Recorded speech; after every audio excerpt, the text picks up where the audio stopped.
يا نفس إن لم تظفري لا تجزعي. Pourquoi nos comportements se dégradent? Comprendre sans juger.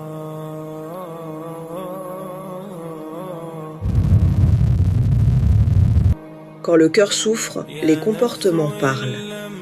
Il y a quelque chose qu'on observe dans nos groupes, dans nos familles, dans nos cercles fraternels et qu'on ne sait pas toujours comment nommer. Des injustices de la part de nos plus proches, des paroles dures qui blessent sans raison apparente, des réactions qui dépassent la situation, des conflits qui reviennent en boucle, des habitudes toxiques dont on n'arrive pas à se défaire malgré l'islam, malgré la salate, malgré la volonté de bien faire. Et face à ça, notre première réaction est souvent le jugement. Manque de foi, mauvais caractère, hypocrisie. La réalité est presque toujours plus profonde que ça. Le cœur porte ce que l'on ne voit pas. Beaucoup de personnes aujourd'hui arrivent sur le chemin de la foi avec des charges invisibles, des blessures anciennes, des années d'injustice ou d'instabilité, des épreuves qui s'enchaînent, parfois l'isolement, parfois la violence, un passé lourd avant la guider. Et ces épreuves, elles ne disparaissent pas automatiquement parce qu'on est musulman. Elles peuvent laisser des traces dans le cœur, des traces qui, sans travail intérieur, deviennent des comportements.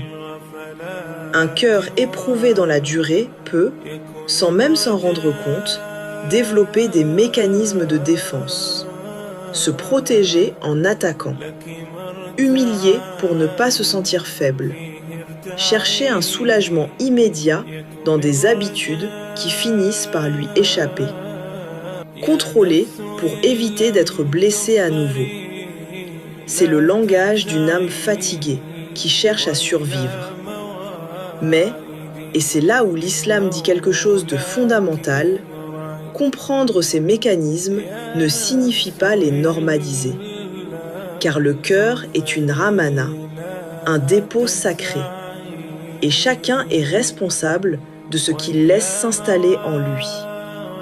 Le prophète sallallahu alayhi wa sallam a dit « Dans le corps, il y a un morceau de chair. S'il est sain, tout le corps le devient.